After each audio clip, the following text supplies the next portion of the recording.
வணக்கம். Galaxy health எஜுகேஷனின் சார்பாக healer M Gomathi. ஆரோக்கியமான ஆனந்தமான சமுதாயத்தை உருவாக்குவோம். இந்த வீடியோவில் பார்த்தீங்கன்னா ரியாஸ் வந்திருக்கிறாப்புல. ரியாஸ் வந்து டான் தெரப்பி நம்மக்கிட்ட படிச்சுட்டு அவங்க வந்து உணர்ந்த விஷயங்களை நம்மக்கிட்ட ஷேர் பண்ணிக்க போகிறாங்க. வணக்கம். வணக்கம். வணக்கம். என் பேர் ரியாஸ். நான் வந்து மேட்டுப்பாளையத்துலேருந்து வந்திருக்கிறேன். ஆக்சுவலாக என்னோடய ஃபீல்டு வந்து மெக்கானிக்கல் ஃபீல்டு. அதில் எனக்கு 10 வருஷத்துக்கு மேலே அனுபவம் இருக்குது. சரி, ஒரு மாற்று மருத்துவத்தை தேடி எனக்கு ஏற்பட்ட பர்சனல் தொந்தரவுகளால் அதனால நான் ஒரு மாற்று மருத்துவத்தை தேடி ஒரு அக்குபஞ்சர் ட்ரீட்மெண்ட்டுக்கு போனேன். அவங்க டச் தெரப்பி மூலமாகவே எனக்கு என்னோடய பிரச்சனையை முழுமையாக குணப்படுத்தினாங்க. அதனால் இதில் எனக்கு ஈர்ப்பு வந்து நான் இப்போது கடந்த 1 வருஷத்துக்கு முன்னாடி அக்குபஞ்சரில் டிப்ளமோ இன் அக்குபஞ்சர் முடிச்சிட்டேன். இப்போ அதோட இன்னும் எனக்கு மேலும் ஆர்வம் அதிகமாகி அடுத்து இப்போ டான் தெரப்பி கற்றுக்கலான்னு மேடம்கிட்ட வந்திருக்கிறேன். இப்போது இந்த ஃபீல்டுக்கு அனுபவம் இல்லாதவங்க கூட இங்கே வந்தாங்கன்னா நல்ல அனுபவசாலிகளாக கற்றுக்கலாம் அப்படிங்கிறதுக்கு மேடம் ஒரு நல்ல உதாரணம் எனக்கு நல்ல முறையில் சொல்லி கொடுத்தாங்க. இதை அவங்க சொன்ன ஒவ்வொரு பாயிண்ட்டும் நல்லா இருந்தது, ஒவ்வொரு விளக்கமும் எனக்கு புரிகிற மாதிரி இருந்தது.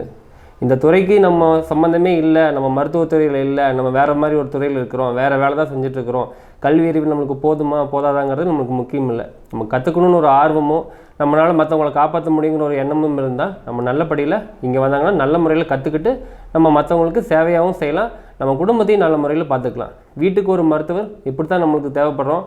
இப்போ என் குடும்பத்துக்கே நான் வந்து நல்ல முறையில் நான் சிகிச்சை அளிச்சுட்டு வரேன், அவன் நல்ல முறையில் நாங்களும் பார்த்துக்கிறேன். அந்த மாதிரி உங்கள் குடும்பத்தையும் நீங்கள் பார்த்துக்கணும், உங்களை நீங்களே பார்த்துக்கணும். உங்களுக்கு வர சின்ன சின்ன சிம்டம்ஸை வச்சே நீங்கள் நோயை வந்து கணிச்சிடலாம். இதுதான் வரப்போகுது, இது நம்ம இப்படி எளிமையாக வந்து இதை நம்ம கையாண்டலாம். நம்ம பெரிய பெரிய ஹாஸ்பிட்டலில் போய்ட்டு நம்ம லட்சக்கணக்கில் நம்ம செலவு பண்ணணும்னு அவசியம் இல்லை. ஈஸியாக நம்மளே வீட்டிலே இருக்கிற மாதிரி நம்ம இதை சிகிச்சை முறை நல்லபடியாக கற்றுக்கிட்டால் நம்மளே குணப்படுத்திடலாம். அவங்களுக்கு ரியாஸ் வந்து ரொம்ப அருமையான விஷயங்கள் உணர்ந்து சொன்னார். வீட்டுக்கு ஒருத்தர் வந்து இதை பற்றி தெரிஞ்சுக்கிட்டோம் அப்படின்னா நம்ம வாழ்கிற காலம் ஃபுல்லாக நோய்களை பற்றின பயம் இல்லாமல் இருக்கலாம்ன்ட்டு நான் படித்ததுலேருந்து நான் உணர்ந்த விஷயம் அதுதான். எந்த ஒரு பிரச்சனைனாலும் நம்மளுக்கு என்ன பிரச்சனை வருது அப்படிங்கிறதெல்லாம் தெரியுது.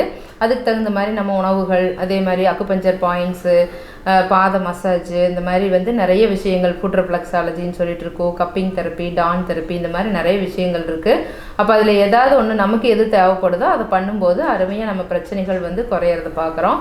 அவ்வளோ அருமையாக இருக்கும். நம்ம உச்சந்தலையிலேருந்து உள்ளங்கால் வரைக்கும் வர அத்தனை நோய்களுக்குமே வந்து பார்த்திங்கன்னா இயற்கை மருத்துவம் சார்ந்த விஷயங்கள் வந்து கடல் மாதிரி இருக்குது. அப்போ அந்த நேச்சுரோபதி சப்ஜெக்ட் எல்லாம் நம்ம தெரிஞ்சு வச்சுக்கிட்டோம் அப்படின்னா நம்மையும் நம்ம குடும்பத்தையும் எந்த ஒரு பிரச்சனையும் இல்லாமல் நம்ம பாதுகாத்துக்கிறதுக்கு கண்டிப்பாக முடியும். இதெல்லாம் தெரியாதனால தான் நிறைய நோய்கள்னாலையும் நிறைய வலிகள்னாலையும் நம்ம அவதிப்பட்டுட்டு இருக்கிறோம். இன்றைக்கி வந்து நிறைய பேர்த்துக்கு சுகர், பிபி, தைராய்டு, இந்த மாதிரி நிறைய பிரச்சனைகள் இருக்குது. அதோடு பார்த்திங்கன்னா நெக் பெயின், பேக் பெயின் சொல்லிட்டு நிறைய அந்த வலிகளோடு அவதிப்பட்டுட்டு இருக்கிறோம். இந்த வலிகள் இல்லாமல் நீங்கள் நைட்டு படுத்தா ஒரு நிம்மதியாக தூங்க முடியும். இதை பற்றியெல்லாம் தெரிஞ்சிருந்தீங்கன்னா எடுக்கிற உணவுகள்லேருந்து நம்ம எப்படி சாப்பிடணும் அப்படிங்கிற விஷயம் வரைக்கும் எல்லாமே வந்து சொல்லித்தருவோம். டே டு டே லைஃப்பில் நம்ம என்னென்ன ஃபாலோ பண்ணணும், நம்ம மனசை எப்படி வச்சுக்கணும், நம்ம சுற்றி இருக்கிற சமுதாயத்து கூட நம்ம எப்படி வந்து ஒரு அண்டர்ஸ்டாண்டிங்கோடு இருக்கணும் அப்படிங்கிறது எல்லாமே வந்து சொல்லித்தருவோம். நம்ம மனசு சந்தோஷமாக ஆகவே பார்த்திங்கன்னா நமக்கு எந்த ஒரு நோயுமே வராது. படுத்தா நிம்மதியாக தூக்கம் வரும், நினச்சது சாப்பிட முடியும், சாப்பிட்டது ஜீரணமாகும். அப்போ வந்து இது எல்லாமே இருந்தது அப்படின்னாலே நமக்கு எந்த ஒரு நோயுமே கிடையாது. அந்த நிலை வந்து நீங்கள் வந்து நேச்சுரோபதி பற்றி தெரிஞ்சுக்கிட்டீங்க அப்படின்னாலே கண்டிப்பாக வந்து இது எல்லாமே உங்களுக்கு உதவும். பார்த்துட்ருக்கிற வியூவர்ஸ், உங்களுக்கு வந்து பேக் பெயின் வருது அப்படின்னா அதை சரிப்படுத்துறதுக்கு உண்டான அக்குபஞ்சர் பாயிண்ட்ஸ் வந்து இன்றைக்கி நான் சொல்லித்தரேன். இதை ரெகுலராக ஃபாலோ பண்ணிங்கன்னா இந்த பேக் பெயின் இல்லாமல் பார்த்துக்கலாம். இன்றைக்கி நிறைய பேர்த்துக்கு வந்து இந்த இடுப்பு வலி அப்படிங்கிறது இருக்குது. ரொம்ப நின்றுட்டே வேலை செய்கிறோம், அந்த மாதிரி ரொம்ப ட்ரைவ் பண்ணிகிட்டே இருக்கிறோம், சிஸ்டத்தில் ஒர்க் பண்ணிகிட்டே இருக்கிறோம், அதனால் எனக்கு வந்து ரொம்ப இடுப்பு வலிச்சுட்டே இருக்குது அப்படின்னு சொல்லிட்டு நிறைய பேர் ட்ரீட்மெண்ட்டுக்கு வருவாங்க. அதை நீங்கள் இயற்கையாக வீட்லேயே எப்படி சரிப்படுத்தலாம் அப்படிங்கிறதுக்கு உண்டான பாயிண்ட்ஸ் எல்லாம் வந்து சொல்லித்தரோம். இந்த பாயிண்ட்ஸை நீங்கள் ரெகுலராக மசாஜ் பண்ணிங்கனாலே உங்களுக்கு பேக் பெயின் சரியாகும். இந்த பேக் பெயின் அப்படிங்கிறது பொதுவாக வந்து பார்த்திங்கன்னா இந்த மாதிரி நம்ம ஒர்க் பண்ணும்போது வரும். இன்னும் ஒரு சிலருக்கு பார்த்திங்கன்னா கிட்னியில் வந்து எனர்ஜி குறைஞ்சாலும் இந்த பேக் பெயின் வரும். இதெல்லாம் நமக்கு தெரியாது. நம்ம ரொம்ப நேரம் நின்றுட்டு இருந்தோம் அப்படின்னு எல்லாம் கூட நினச்சிக்குவோம், நிறைய வேலை செஞ்சோம் அதனால் இடுப்பு வலி வருதுன்னு நினச்சிக்குவோம். கிட்னியில் வந்து உயிர் சக்தி குறைபாடு வருது அப்படின்னா நம்ம அக்குபஞ்சர் சயின்ஸில் என்ன சொல்லுவோன்னா அவங்களுக்கு வந்துட்டு நீர் சக்தி வந்து குறைஞ்சிருக்கு. பஞ்சபூதத்தில் நீர், நிலம், நெருப்பு, காற்று, ஆகாயம், இந்த 5 பஞ்சபூதங்களால் ஆனது தான் நம்ம உடம்பு. இதில் வந்து நமக்கு நீர் உறுப்புகள் அப்படின்னு பார்த்தீங்கன்னா யூரினரி பிளாடரும் கிட்னியும் சொல்லுவோம். அதாவது சிறுநீரகமும் சிறுநீர் பையும். அதில் வந்து சக்தி குறைபாடு வருது அப்படின்னாலும் இடுப்பு வலி அப்படிங்கிறது வர ஆரம்பிக்கும். அதனால் வந்து நீர் சக்தியை வந்து நீங்கள் பேலன்ஸ் பண்ணிக்கணும். நிறைய நீர் காய்கறிகள் எடுத்துக்கணும். வெள்ளை பூசணிக்காய், சொரக்காய், பீக்கங்காய் இந்த மாதிரி நீர் சக்தி அதிகம் உள்ள உணவுகள் எடுத்துக்கங்க. அதே மாதிரி கிட்னியை வந்து எனர்ஜி பண்ணுற மாதிரி பீன்ஸ், அதாவது கேரட்டு கூட பீன்ஸ் இருக்கும். இந்த ராஜ்மா பருப்பு, அதாவது அதனோட ஷேப்பில் இருக்கிற அவரைக்காய், இந்த மாதிரி அவரை விதையெல்லாம் இருக்குது இல்லைங்களா, அந்த மாதிரி இது இருக்கிறது எல்லாமே வந்து நம்ம உணவுகள்லேயும் எடுத்துக்கணும். அப்போ வந்து நமக்கு வந்து கிட்னி வந்து எனர்ஜியாக ஆரம்பிக்கும். அதே மாதிரி யூரின் எல்லாம் சில பேர் கண்ட்ரோல் பண்ணிகிட்டே இருப்பாங்க. ரெஸ்ட் ரூம் சரியில்லை, வெளியில் போனோம் அப்படிங்கிற மாதிரியெல்லாம் நினச்சிட்டு நிறைய பேர் வந்து அதெல்லாம் ரொம்ப கண்ட்ரோல் பண்ணிகிட்டே இருப்பாங்க. அதெல்லாம் வந்து நமக்கு தேவையில்லாத அந்த கழிவுகள் தேக்க உள்ளே இருக்க நமக்கு வந்து கொஞ்ச நாள் ஆக ஆக இந்த மாதிரி கிட்னி எனர்ஜி எல்லாம் லோவாக ஆரம்பிச்சிடும். அதனால் கழிவுகள் தேக்கம் வந்து பெரும்பாலான நோய்களுக்கு காரணம். அந்த மாதிரியெல்லாம் இருந்ததுன்னா நீங்கள் வந்து யூரின் போகிற மாதிரியெல்லாம் அது ஒரு ஃபீலிங் வந்ததுன்னா கண்டிப்பாக அந்த இடத்துல வந்து நம்ம போய்க்கணும்.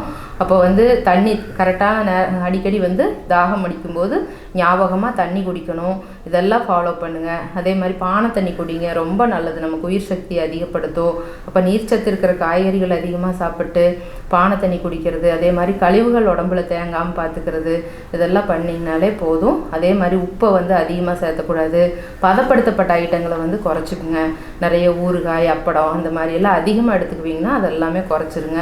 அதே மாதிரி நிறைய வந்து பதப்படுத்தி பேக்கெட்டில் இப்போ நிறைய வர ஆரம்பிச்சிருக்கு.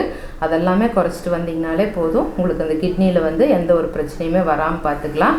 அதே மாதிரி நல்ல ஒரு வேலை இருக்குதுன்னா அதுக்கு தகுந்த ஓய்வு இதெல்லாமே கரெக்டாக இருக்கிற மாதிரி பார்த்துக்குங்க. அப்போ உங்களுக்கு எந்த ஒரு நோயுமே வராமல் பார்த்துக்கலாம். இது வரைக்கும் இந்த வீடியோ பார்த்துட்டு இருந்த எல்லாத்துக்கும் ரொம்ப நன்றி. உங்களுக்கு கிளாஸஸ் படிக்கணும்னு இன்ட்ரெஸ்ட் இருந்ததுன்னா இப்போ வகுப்புகளுக்கு உண்டான அட்மிஷன் நடந்துட்டுருக்குது. உடனே கால் பண்ணி ரெஜிஸ்டர் பண்ணிக்கங்க. இதில் வந்து டான் therapy, cupping therapy, acupuncture, yoga, foot ரிஃப்ளெக்ஸாலஜிங்கிற பாத அழுத்த சிகிச்சை, சுஜோகன் சீடு தெரப்பி, அப்புறம் ஸ்கால்ஃப் அக்குபஞ்சர், இந்த மாதிரி நிறைய இயற்கை மருத்துவம் சார்ந்த விஷயங்கள் சொல்லித்தரோம். அது மட்டும் இல்லாமல் ஃப்ளவர் தெரப்பி இந்த மாதிரி கிளாஸஸும் சொல்லி தந்துட்டுருக்குறோம். நேச்சுரோபதி இருக்குது. அது போக டயட் அண்ட் நியூட்ரிஷன் இந்த மாதிரி நிறைய அற்புதமான வகுப்புகளும் சொல்லித்தரோம். ட்ரீட்மெண்ட்டும் கொடுத்துட்ருக்குறோம்.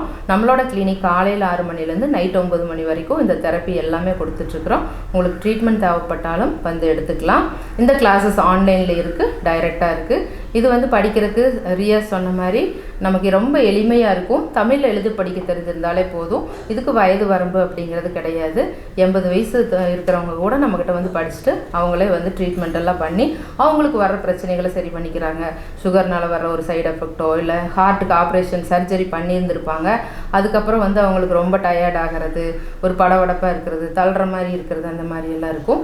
அது எல்லாமே வந்து அவங்களே சரிப்படுத்திக்கிறாங்க. அந்த மாதிரி ரொம்பவே அருமையாக இருக்கும். இது வரைக்கும் இந்த வீடியோ பார்த்துட்டு இருந்த எல்லாத்துக்கும் ரொம்ப நன்றி. இந்த வீடியோ பிடிச்சிருந்ததுன்னா லைக் பண்ணுங்கள், ஷேர் பண்ணுங்கள், சப்ஸ்கிரைப் பண்ணுங்கள். இதே மாதிரி கேலக்ஸி ஹெல்த் வீடியோஸ் அடுத்தடுத்து நிறைய வரும். ரொம்ப யூஸ்ஃபுல்லாக இருக்கும். பக்கத்தில் இருக்க பெல் பட்டனை அழுத்தி வச்சுக்கிட்டிங்கன்னா அடுத்த வீடியோ போடும்போது காட்டும். இதே மாதிரி யூஸ்ஃபுல்லான அடுத்த வீடியோவோட உங்களை பார்க்குறேன். நன்றி. நம்ம கட்டை விரல் நேர் பேக் சைடு பார்த்தீங்கன்னா உட்புற கணுக்கால் மூட்டுன்னு சொல்லிட்டு ஒரு முழி இருக்கும். இந்த முழிக்கு பின்னாடி சைடில் ஒரு குழி மாதிரி இருக்கும். இந்த இடத்துல K3 அப்படிங்கிற ஒரு அக்குபஞ்சர் பாயிண்ட் இருக்கும். இந்த பாயிண்ட்டை வந்து நீங்கள் இந்த மாதிரி ரெகுலராக ஒரு 3 நிமிஷம், 1 நிமிஷம் கிளாக் வைஸ் பண்ணிவிட்டு 1 நிமிஷம் அழுத்திட்டு ஆன்டி கிளாக் வைஸ் 1 நிமிஷம் மெதுவாக பண்ணுங்கள். பண்ண உங்களுக்கு வந்து பேக் பெயின், கிட்னி எனர்ஜினால் வர பேக் பெயின் சரியாகும். கிட்னியும் நல்ல எனர்ஜி ஆகும். கிட்னி ஃபெயிலியர் வராமல் தடுத்துக்கலாம். அதே மாதிரி நம்ம சுண்டு விரல் நேர் பேக் சைடு பார்த்திங்கன்னா வெளிப்புற கணுக்கால் மூட்டுன்னு சொல்லிட்டு இங்கே ஒரு முழி இருக்கும். இதுக்கு பின்னாடி பார்த்திங்கன்னா அதே மாதிரி ஆப்போசிட் சைடில் இந்த குழி இருக்கும். மூட்டுக்கு பின்னாடி அந்த பக்கம் இந்த பக்கம் ஆப்போசிட்டில் இருக்கும். இந்த பாயிண்ட்டையும் இது UB60 அப்படிங்கிற ஒரு அக்குபஞ்சர் பாயிண்ட் இருக்குது. இதையும் இந்த மாதிரி மசாஜ் பண்ணுங்கள். எல்லா பாயிண்ட்ஸையுமே நான் முதல்ல சொன்ன மாதிரி 1 நிமிஷம் கிளாக் வைஸ் 1 நிமிஷம் அழுத்திட்டு ஆன்டி கிளாக் வைஸ் பண்ணலாம். அப்படி இல்லைன்னா ரெண்டையும் சேர்த்து கூட நீங்கள் இந்த மாதிரி மசாஜ் பண்ணிக்கலாம். பண்ண உங்களுக்கு பேக் பெயின் சரியாகும். கிட்னி நல்ல எனர்ஜி ஆகும். அடுத்தது நம்ம 2வது 3வது விரலுக்கு இடையில் பார்த்திங்கன்னா ST44 அப்படிங்கிற ஒரு பெயின் கில்லர் பாயிண்ட் இருக்கும். இது வந்து வலிகளை குறைக்கும். இப்போ இந்த பாயிண்ட்டையும் மெதுவாக மசாஜ் பண்ணி விடுங்க. இது வந்து பேக் பெயினெல்லாம் இருந்தால் அருமையாக சரியாகும். இந்த இந்த மாதிரி நான் சொல்லித்தந்த பாயிண்ட்ஸ் எல்லாம் ஸ்டிமுலேட் பண்ணும்போது உங்களுக்கு வந்து பேக் பெயின் அருமையாக குறைய ஆரம்பிக்கும்.